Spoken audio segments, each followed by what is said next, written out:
At a celebration with my wife's friends, I tried to kiss her while we were moving to the beach. She pulled back and blurted out, "I'd rather kiss my dog than you." Everyone burst out laughing. Then she added, "You're not even cut out for me. Move over." The laughter grew louder. I smiled as if nothing had happened, but when I finally spoke, the room fell silent. Some sentences sting, but mine cut deeper. It really happened. It happened at Nathan's penthouse party last month. My wife, Sarah, and I had been married for 4 years, and things had been weird for a while now. She'd always been a success. She runs marketing for a big tech firm, but lately she seemed embarrassed by me. That night she made me change my shirt 3 times before we left. "No, that'll make people think I married someone who shops at Walmart," she said. "I have a modest craft shop." Fair enough, okay. But apparently it wasn't the right money for her circles. At the party, Sarah promptly left me alone to chat with her executive colleagues. I stood at the bar, watching her laugh as people looked at me like I was servants. After an hour, a ballad came on. I thought we could share a nice moment, dance like we used to. I walked over to the dance floor. She was with 3 office colleagues. I smiled and leaned in to kiss her, putting my arm around her. She stepped back and pushed me away. Then she shouted loud enough for everyone to hear, "I'd rather kiss my dog than you." Her friends burst out laughing as if this was the joke of the century. I froze, but she kept going. "You're not even close to me anymore, Jake. Seriously, get out of the way." The laughter grew louder. More people turned to look. My face felt like it was on fire, but I just smiled, pretending to be funny. As if my wife hadn't just destroyed me in front of 50 people, I stood in the middle of the dance floor. Laughter echoed. Sarah watched me with that look of superiority she'd polished in recent months.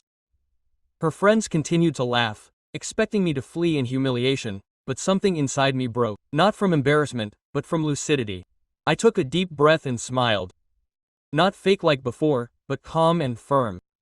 "You're right, Sarah." I said it loudly so everyone could hear. "I'm not up to the task."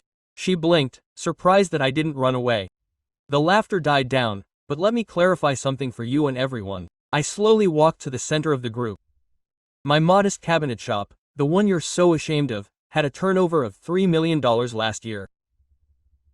Silence fell abruptly. Sarah opened her mouth without a sound. "Do you know who pays the mortgage on your house?" "Me." "Who covered your BMW?" "Me." "Who paid your college debts for 2 years?" "Me."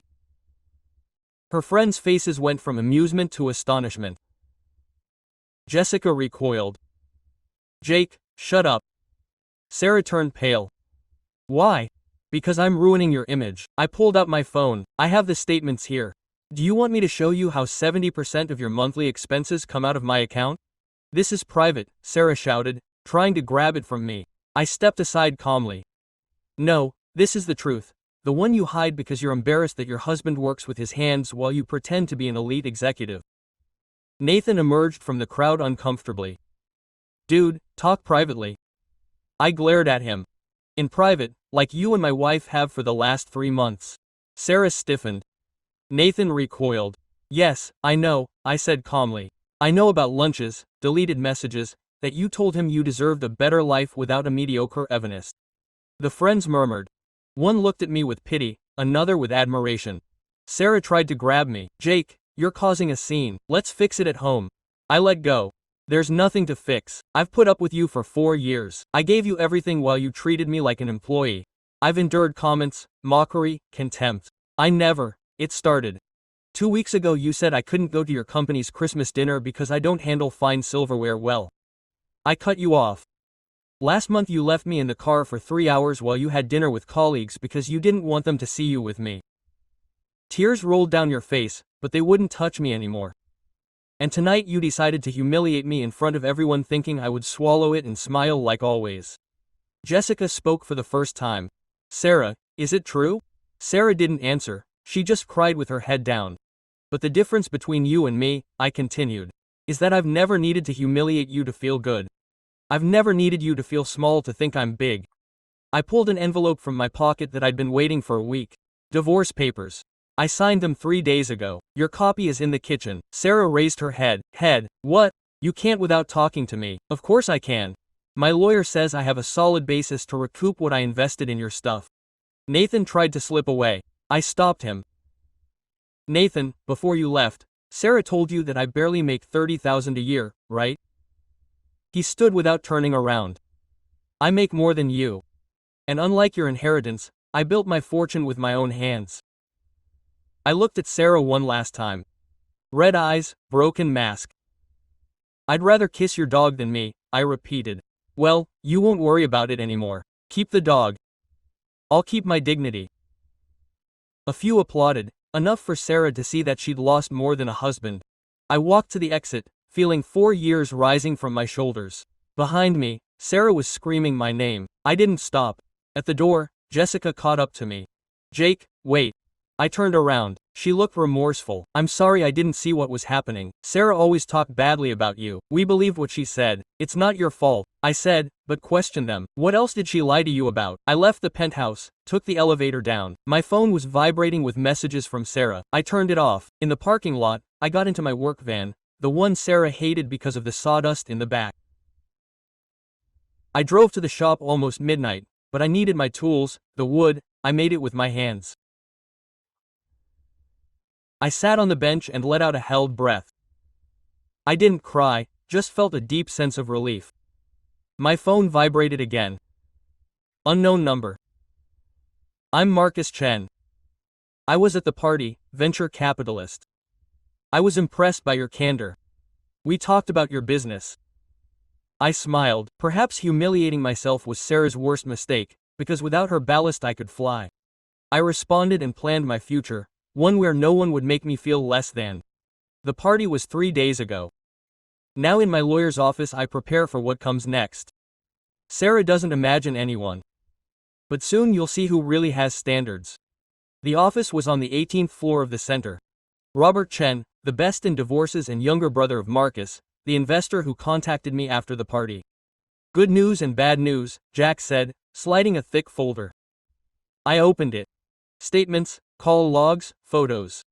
The good, solid case, you covered 82% of your household expenses in 4 years. I nodded. I knew it. The bad, this.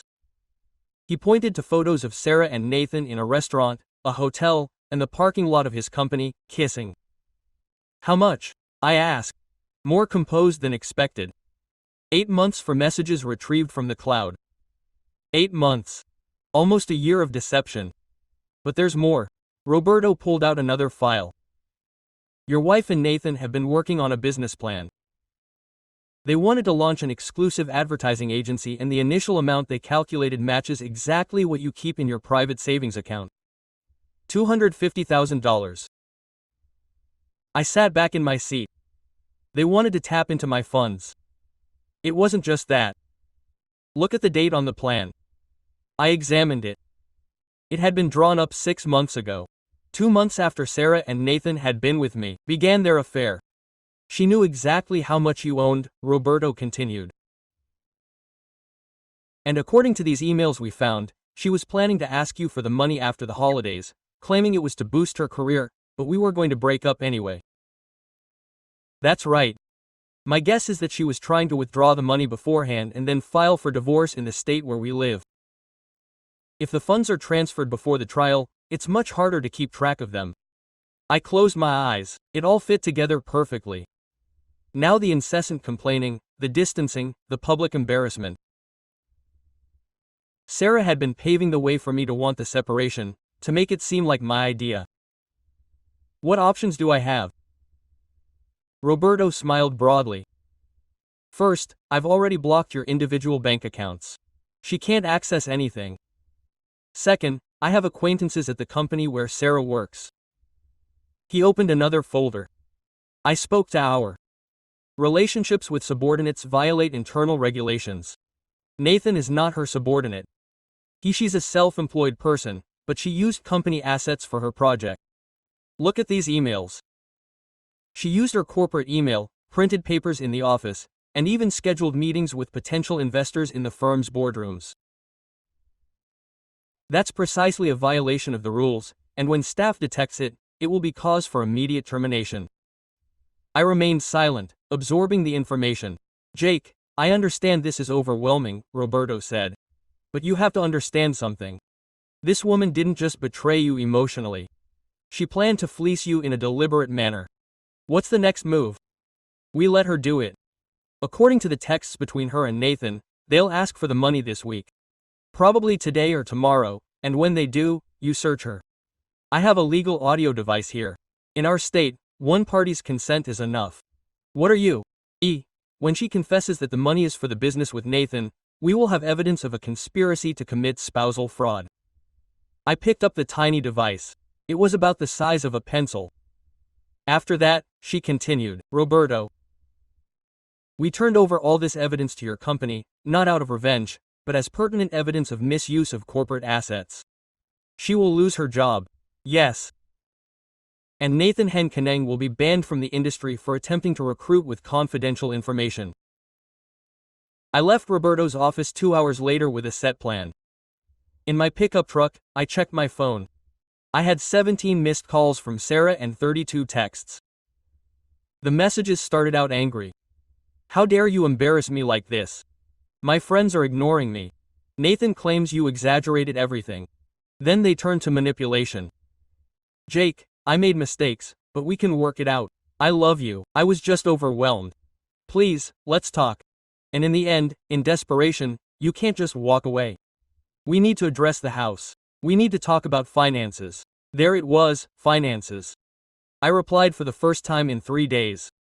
Can we meet at the house tonight at 7? Her reply was instant. Thank you. I'm so sorry. I'll be there, on time. I drove to my shop. I had 3 jobs pending, but I couldn't focus. Instead, I contacted my accountant. Mike, I need you to verify something. Sure, Jake. What do you need? Well, I want to know if Sarah has tried to access any of our joint accounts in the last 3 days. I hear you, Cleo. Let me check. Yes. She tried to move funds from the joint savings account last night. Was she successful?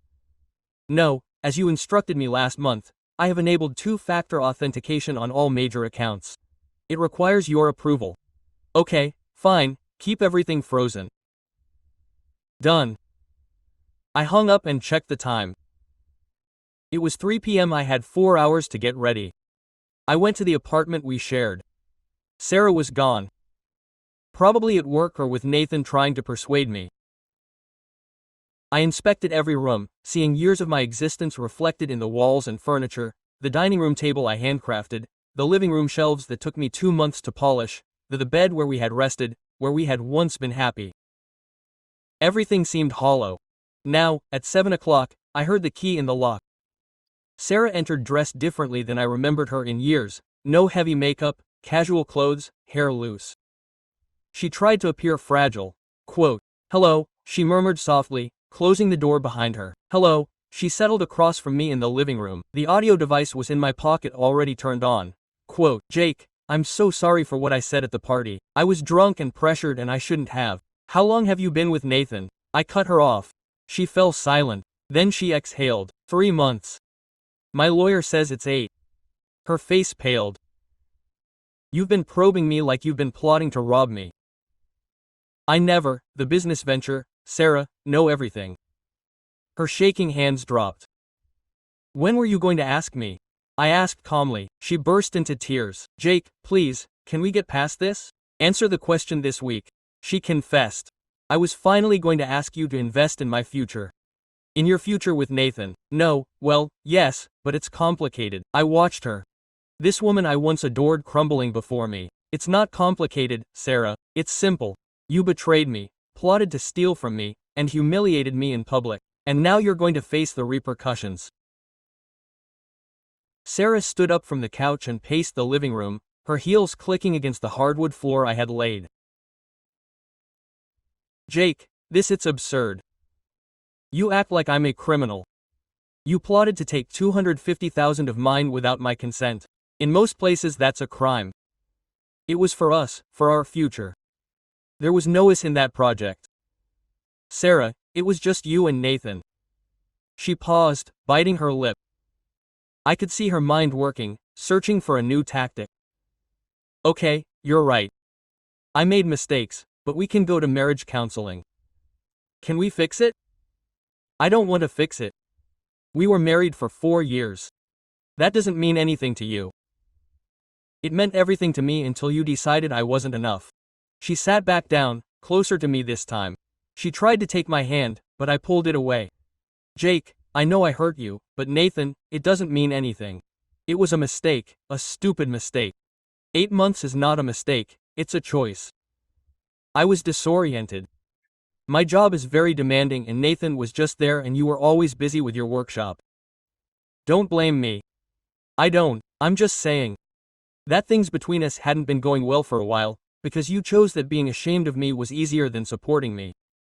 She fell silent. Then she changed strategy again. What do you want? Money. I can give you back everything you invested in the house, in the car, everything. With what funds, Sarah? You spend every penny you earn on fancy clothes and restaurants. I can get a loan. I don't need your money. I have mine. So what? Do you want to see me suffer? I want you to assume the consequences of your actions. My phone vibrated. It was a text from Roberto. We already have the audio, I replied subtly. Yes. Sarah got up again, this time approaching the window. Nathan says you're exaggerating everything, that you're bitter because you don't have a real job. A real job? I earn more than him. That's what you claim. I took out my phone and showed her my bank statements. Her eyes widened when she saw the figures. This can't be true. It's very true and is the reason you were craving my funds. I don't. Nathan said we needed seed money and I thought, you thought about fleecing me. It's not fleecing if we're married. My lawyer thinks otherwise, especially when you're planning a divorce while extracting the money. He slumped on the couch, covering his face with his hands. How did you find out about this? Because I'm not an idiot, Sarah. I just stopped acting like I didn't see what was happening. What are you going to do now? I've already taken action. I've blocked all our joint accounts. You can't touch anything without my permission. You can't do that. I need that money to survive. You either survive on your salary or you survive. We'll see what happens with that. What are you implying? I stood up and walked toward the door. Your company has very strict rules about using corporate resources for private matters. His face drained of all color. You wouldn't dare? I already did. My lawyer forwarded an anonymous email to personnel this afternoon with copies of all the emails that you sent from your work account about the project. Son of a whisper. No, just someone fed up with being treated like trash. I'll probably get fired and Nathan will suffer repercussions too. According to C, trying to recruit other firms with confidential information is frowned upon in your field. Sarah started to cry for real. Not now. Fake tears, terrified cries. Jake, please. I need that job. It's all I have. You should have considered it sooner. Please, I'll do anything, anything. Sign the divorce papers without resistance. Don't ask for anything from the house, or my bank accounts, or child support. But I have nothing. Where am I going to live? It's none of my business. We were married for 4 years and in those 4 years I held you up while you belittled me. I'd say we're even. My phone vibrated. It was Marcus Chen, Robert's brother. Excuse me, I said to Sarah. I have to answer. I went out into the garden and I picked up the call. Jake, I just reviewed your company's numbers. This is amazing. Thanks, Marcus. I'm looking to invest $2 million to expand. We could open 3 additional shops in the state and launch a range of high-end furniture. $2 million with room for more. If the numbers continue like this, does this appeal to you? I looked inside through the window. Sarah was sitting in the armchair, devastated. Yeah, I'm very interested. Excellent. My assistant will contact you tomorrow to set up an appointment. Jake, you're going to be very wealthy very soon. I hung up and went back inside. Sarah was watching me with red eyes. Who was this? An investor. He's going to pump $2 million into my company. Her mouth dropped open. $2 million. Yeah. It turns out my modest craft of vanity has great potential. Jake, if you have so much money, why can't you help me? Because I don't want to. Because for years you've made me feel worthless, that my work was humiliating, that I was humiliating. I was wrong. I'm sorry. Your regret is 4 years too late. I headed for the door. You have until Friday to remove your belongings from the house. Then I'll change the locks, and if you resist, then I'll call the authorities and have you evicted. Your name is not on the title to the property. I acquired it before we were married. You're a cruel person. No, I just learned from the expert. I left the house and drove back to my workshop. On the way I got another message from Robert. Quote, "The recording is flawless, he confessed everything. We have a strong case." I smiled. That was just the beginning. The next day, while working on a dining table for a client, I got a call from an unknown number. "Hello, Jake Rivera." "Yes, this is Linda Foster from HR at TechCorp. Do you have a few minutes to discuss Sarah Rivera?" "Sure. We've received some alarming data about the use of corporate assets. Can you verify that you are in the process of getting a divorce from Mrs. Rivera?" "Yes. Can I send you the papers, please?" "I would also like any proof you have of the business venture she was working on." "My lawyer can send you everything this afternoon." "Okay, Mr. Rivera. This is not looking good for your wife between us." "I know. Thank you for your time." I hung up and contacted Robert right away. HR just got back to me. "Okay, I will have everything sent to them by tomorrow. Sarah is suspended. By next week, she's fired. And Nathan, I've already spoken to 3 of your prospects. When they find out you were involved in this, they'll blackball you." It all fit together perfectly. Sarah had lived her life on facades and deception. Now you were going to learn what was left when it all fell apart. On Friday morning, Sarah showed up at my shop. She hadn't rested, it was obvious. Her clothes were wrinkled, her hair unwashed, her eyes puffy. Quote, "I got fired," she said, standing in the doorway. "I stopped polishing the table I was working on. I regret it." "No, you're not. This is exactly what you wanted. Were you trying to rip me off, Sarah? There are repercussions. They took everything from me. My position, my image, everything. Welcome to how I felt for 4 years." He walked into the shop looking around. He'd never been here before. In 4 years of being together, he'd never stepped foot in my work area. "Nathan left me," he said out of the blue. "What? As soon as I lost my job, he dumped me. He claimed he couldn't be with someone who would hurt his career. He sounds like a great guy. Everyone hates me. Jack, my friends won't talk to me. My boss fired me in front of the entire team. Jessica revealed to everyone that I'd been lying about you for years." I leaned against my work table. "And that's all you have to say? What do you want me to say? You built your life on lies. Now the truth has come to light. That's the cost. I have nowhere to live. I have no funds. I don't have a job. Your family has resources. Go back to them. My mother claims that I deserve it, that I mistreated you, and this is retribution. Your mother is right." Sarah slumped into a chair, the only one for customers. "I can't believe you're inflicting this on me." "I didn't inflict anything on you. You brought this on yourself. If only you had given me the money so that you and Nathan could betray me together." "No, thank you." She was silent for a moment. Then she pulled some documents from her bag. "The signed divorce papers.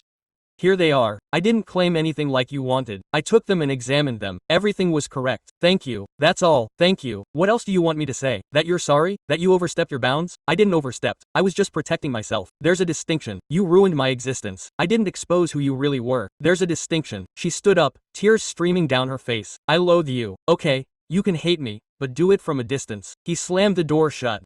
I looked at the signed documents in my hands and called Robert. "I have the signed papers." "Perfect. I will file them today.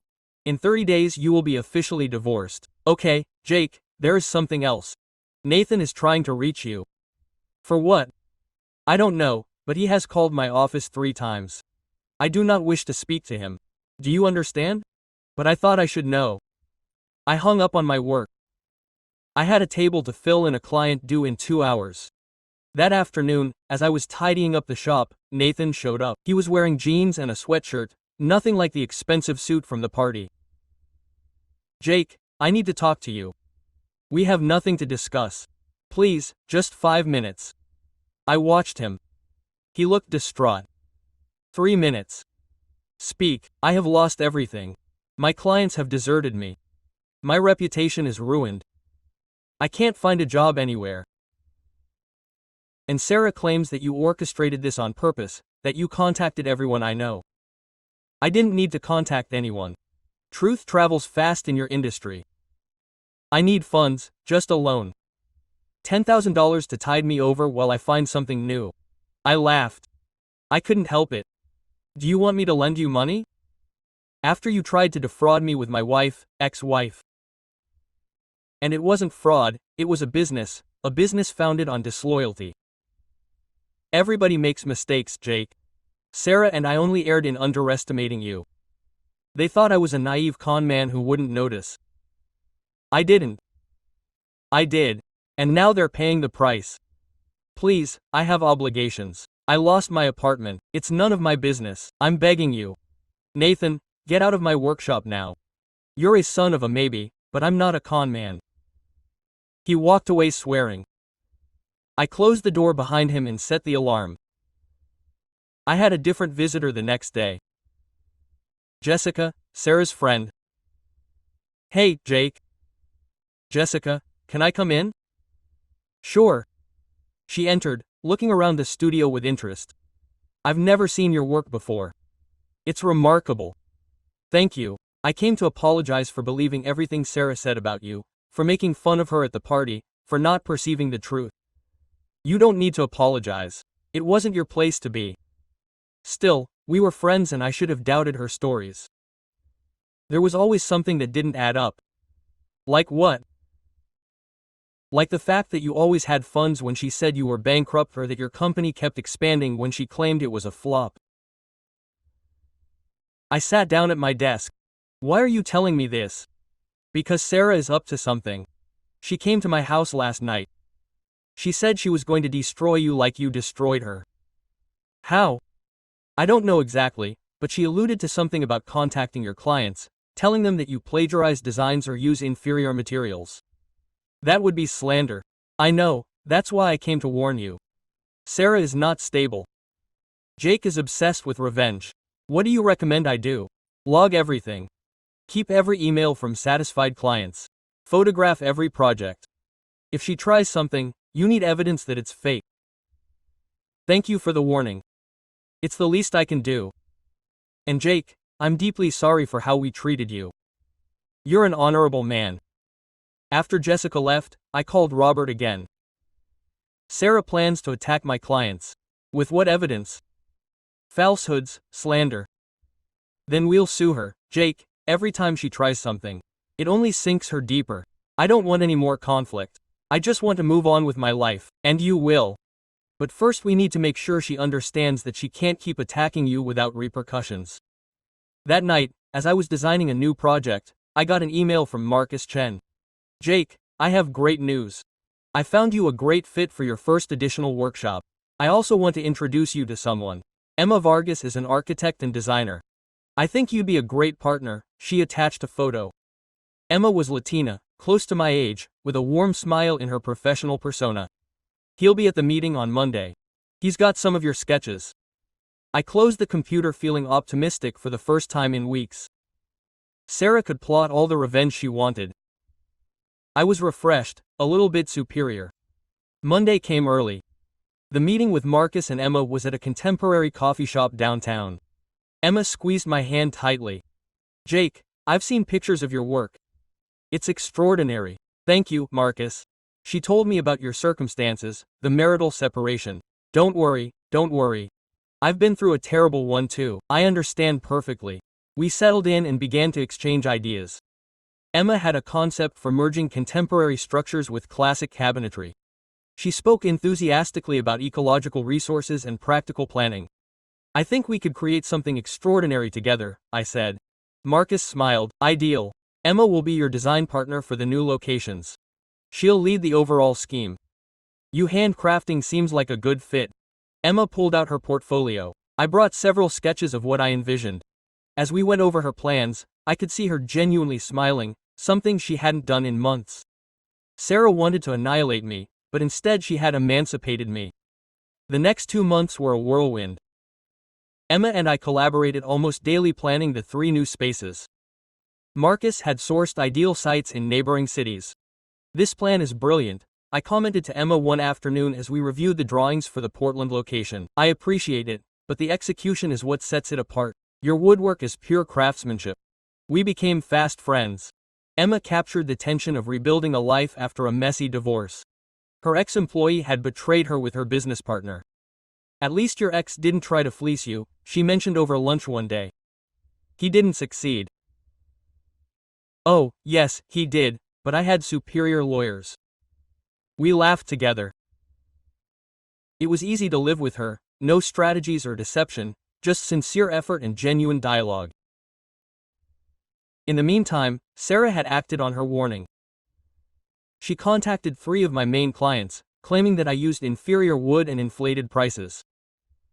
The first one called me right away. "Jake, I got a weird message from a Sarah Rivera. Do you know her?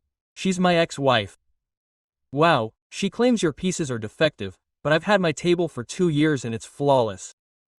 What's going on? Is she upset about the breakup? Ignore her, please." I already did, but I thought it was time to let you know. The other 2 clients responded the same way. No one gave her credit because my work was defending itself. Robert contacted me a week later. "Sarah is violating legal boundaries. I have proof of his messages. Slanderers. We could sue her. It's worth it. She doesn't have the funds for compensation, but we'll get a ban so she doesn't bother your customers." Go ahead. The ban was approved in 3 days. Sarah was banned from approaching anyone connected to my business, but she found another way to attack. She invented an anonymous username on digital platforms and started posting negative reviews about my work. Emma caught it first. "Jake, look at this." She showed me her phone. A profile called Disappointed Customer 2024 had uploaded 5 one-star reviews, all repeating that I was a scammer and my charges were inflated. "It's Sarah. How do you confirm this?" She uses identical language that no one else in our disputes mentions overcharging for ordinary work. "What exactly are you planning on doing?" "Reporting her and encouraging my loyal customers to leave honest reviews." In 7 days, I had accumulated 45-star ratings from happy users. Sarah's 5 fake ones were diluted in the flood of praise. Marcus coordinated a meeting with local media to announce the business expansion. It's great promotion and will neutralize any attacks from Sarah. The article appeared in the paper a week later. The headline read, "Regional Evanista expands operations with $1 million capital." It included a picture of Emma and me in my workshop analyzing schematics. We looked competent and cheerful. Sarah texted me that night. "It was the first in weeks. I see you've already replaced me." I didn't reply. I deleted her from my contacts, but the next day she showed up at the construction site of the new location in Portland. Emma and I were inspecting the foundation when we spotted her. "Who is that?" Emma asked. "My ex-wife." "Stay right there." I walked over to Sarah. She looked worse than before, thinner, more haggard. "You can't stay here," I told her. "This is open space, this is private land, and you have a restriction. I'm not interfering with your clients, I'm just observing." "Sarah, back off. She's your new partner, the designer." "None of your business." "Of course she is. We were married for 4 years and after 2 months you already have a replacement. Emma is my work ally, nothing more. Of course, just like Nathan, he was just my partner. The difference is that I don't lie." Emma approached me and stood next to me. "Any problems?" Sarah scanned her from head to toe. Quote, "So, you're the reason she left me." "I'm not the reason for anything," Emma Serena replied. "Your decisions were. And what do you understand?" "I understand that Jake is an honorable man who deserves consideration, something that apparently you never offered him." Sarah let out a laugh, but it was bitter. "He told you the whole story. How he made me lose my job. How he destroyed my existence. He told you that you conspired to loot him, that you cheated on him, that you publicly embarrassed him. That's not the full story. It's enough. I called surveillance. There's a lady here violating a court order." Sarah understood the seriousness. "This isn't over, Jake." "Yes, Sarah. It ended a while ago. Only you can't take it." Security arrived and escorted her off the premises. Emma looked at me with concern. "You're always like this. These days, you are. Before the explosion, you were only tough in private. You must be relieved to be out of it." You have no idea how much that night Robert called me. Sarah violated the order. The security guard wrote up a report that implies that if you repeat it, you could be jailed. For now, it's just a formal warning. Okay, Jake, anything else? Emma Vargas, is there something going on between you two? No, we're colleagues, but you'd like it if there was. I kept quiet. Just a question. Robert continued. But legally you're free. The separation was finalized last week. What? The papers arrived yesterday. You're officially no longer married to Sarah. You didn't tell me. I was planning on doing it tomorrow at the appointment, but since we're talking, thanks, Robert. I logged out and sat in my car for a long time. Free at last. The next day, Emma and I visited the site of the third location. It was in Seattle, in a creative district by the waterfront. This space is ideal, Emma said, measuring the walls. It is, Jake. Are you okay? You've been morose all day. My divorce was finalized yesterday. Oh, how are you feeling? Relieved and a little disoriented. It's common. When mine was finalized, I didn't know what to do with myself for weeks. How long did it take you to feel stable again? Honestly, a few months, but each day it got a little better. We settled on the floor of the empty space, sucking on coffee. Can I inquire about something intimate? Emma said. Go ahead. Why? You stayed with Sarah for so long? Even before the deception, she seemed to mistreat you. I thought I deserved it. My household was never wealthy. Sarah came from a wealthy family. When she chose me, I thought I was lucky. Jake, that's unfortunate, I know, but it took me years to see that no one should make you feel privileged just because of their company. You're right. And you, why did you put up with your ex? Because I put in 5 years of bonding. I thought giving up would be a waste of that effort. I see now that persisting would have been the real mistake. We finished our coffee in companionable silence. Then Emma blurted out something unexpected. Jake, when you're ready to trust again, you'll make some lady very happy. Do you think so? I know. We looked at each other for a moment longer than usual. Then she sat up, dusting off her pants. Well, there's work to be done. This place won't plan itself. But something had changed between us, and we both sensed it. A year after the celebration in the penthouse, my reality was different. The three of us, the locations were successful. It had 15 employees and a 6-month wait for custom orders. Emma and I became more than allies. It started with long business lunches, then phone calls unrelated to plans or finances. Finally, 3 months ago, I kissed her after we opened the Seattle location. It was time, she had said, smiling against my mouth. Now we shared a home that I had designed and built. It wasn't fancy like Sarah's, it was cozy, useful, and sincere like our bond. Jake, did this come for you? Emma said one morning, handing me an envelope. It was a summons. Jessica was getting married, and she was including me in the wedding. Are you going? Emma asked. I don't know, I haven't seen that circle since the party. Can I close that chapter? Will you come with me if I decide to? Of course, we decided to go. Quote, the ceremony was at the same hotel as the party. As we entered the hall, several glances turned. Jessica greeted us effusively. Jake, you came and you will be Emma. Congratulations on your marriage, Emma said. Thank you, Jake. I want you to know that I deeply regret the way we treated you. We all do. It's over now, Jessica. Still, you were a greater person than any of us. At the party, several guests came to congratulate me, some with interest, others with sincere admiration. They all knew about my achievements. Then I spotted her. Sarah was sitting at a table at the end, all alone. She looked different, more discreet in her attire, her hair trimmed, not wearing too much makeup. We left, Emma asked when she noticed my attention. I don't feel well. Sarah detected us. For a second I thought she was coming, but she only watched from far. After the meal, when Emma went to the bathroom, Sarah finally approached. Hello, Jake. Sarah, are you okay? Cheerful. I am. She's beautiful. Your partner. Yes, she is. She stood there tensely, not the same as before. A modest signature. I'm pleased for your sake. I attend therapy sessions. My specialist indicates that I have issues with self-control and self-worth. It's good that you're addressing it, Jake. I'm sorry for everything. I deeply acknowledge that. Will you excuse me? I looked at her. This woman who was my wife, who hurt me so much that she sought to ruin me. It happened, Sarah, a long time ago. Not for you, for me. Holding on to that resentment was harmful. So, we are at peace. There is no peace at all. There is no longer an is, but I wish you the best. Emma returned, taking my hand naturally. Sarah fixed her gaze on our joined hands. Take care of him, she instructed Emma. He is a valuable man, better than I deserve. I know, Emma replied simply. Sarah nodded and left. She didn't come near me again that evening. As we left the celebration, Emma hugged me in the parking lot. Are you feeling okay? Better than I've ever felt before. Meeting her told me something.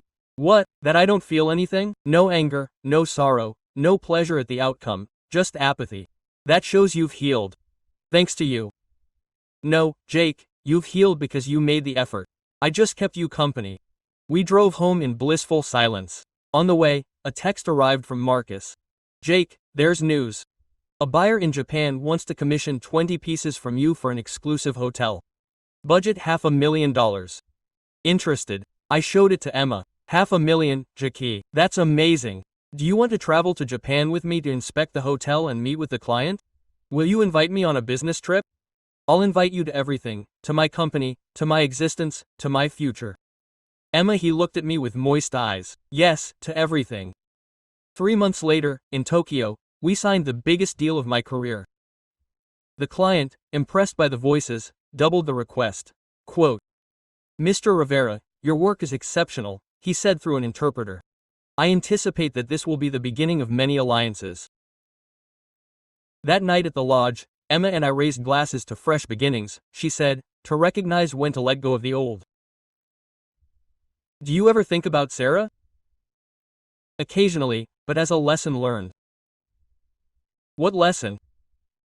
That true success lies not in profits or the size of the venture, but in sharing with those who appreciate you for your essence.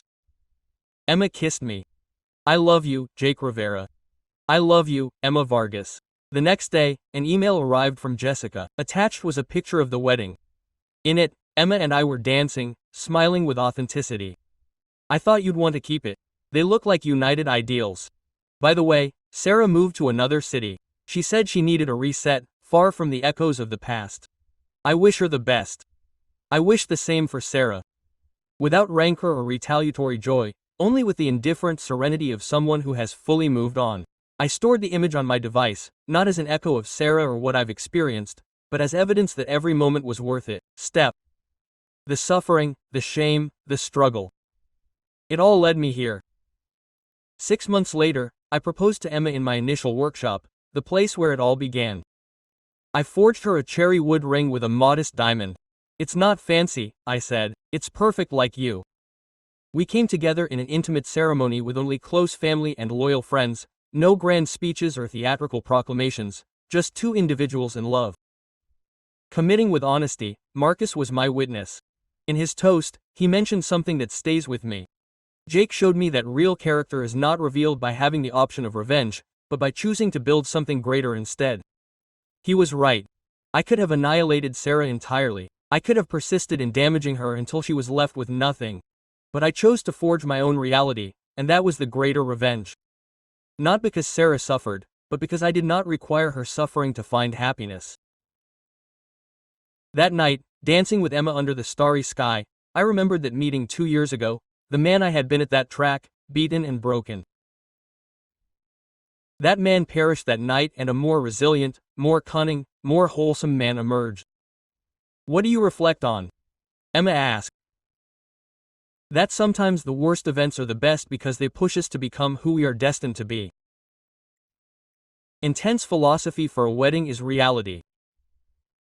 If Sarah hadn't degraded me that night, perhaps I would remain chained in that bond, feeling miserable.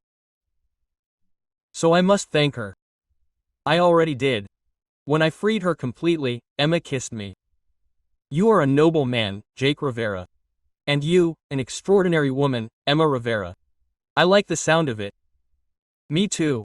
We danced until late at night, surrounded by those who truly loved us, without facades, without deception, without struggles for dominance, just pure affection and reciprocal esteem. And that was finally more than I ever got with Sarah, more than I would ever need. Yes, yeah,